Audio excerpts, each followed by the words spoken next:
advantage to being agreeable then is that you're good in teams and you're very much likely to give other people credit.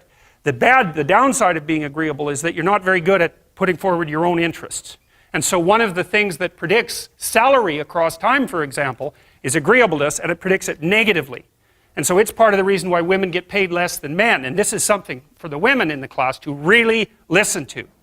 Because how you get paid across time depends on a very large number of things, right? It depends on your skills and your abilities and your position and your social network and all of that. But the other thing it depends on is whether or not you actually go ask for money. Or maybe that you don't even ask. Because actually you don't ask for money. You tell people that you need to be paid more or something they don't like will happen. And I don't mean as a threat. I mean that you have to be willing, when you're negotiating, to have an alternative. You go talk to your boss who isn't going to give you money because everyone wants money, right? It's a competitive game. You're going to have to go there and say, look, here's what I do. Here's why it's useful. Here's why you have to give me more money. And this is my opportunities if you don't.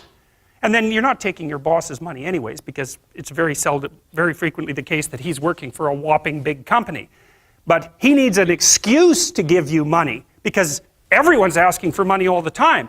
And so you have to put your case forward powerfully and disagreeably. Now, you don't want to do it too disagreeably because then he's going to think that you're a son of a bitch and maybe he's not going to give you anything and maybe you'll get fired for being mouthy and all of that. And that certainly happens to people who are too disagreeable. You got to get the balance right, but it's definitely the case. And the other thing that happens to women that's also worth noting, and this is probably because they're higher in negative emotion, is they tend to underestimate their own utility in business settings, right? Because if you're trying to evaluate what you're like, and you're more tilted towards negative emotion, then the things that you do that are wrong are going to stand out more on the foreground than the things that you do that are right. So if you go into a negotiation and you're uncertain already because you have self-doubts, and then you're agreeable in the negotiation, what's going to happen is that you're not going to win as often.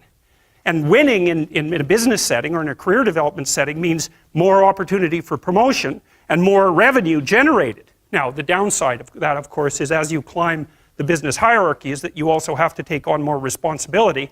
And that responsibility is sometimes unpleasant as well, especially to people who are agreeable, because you're not necessarily liked if you're in a position of authority. And agreeable people really like to be liked. It's their primary motivator because they're concerned about the maintenance, I would say, of intimate, positive relationships. And that also makes them conflict avoidant.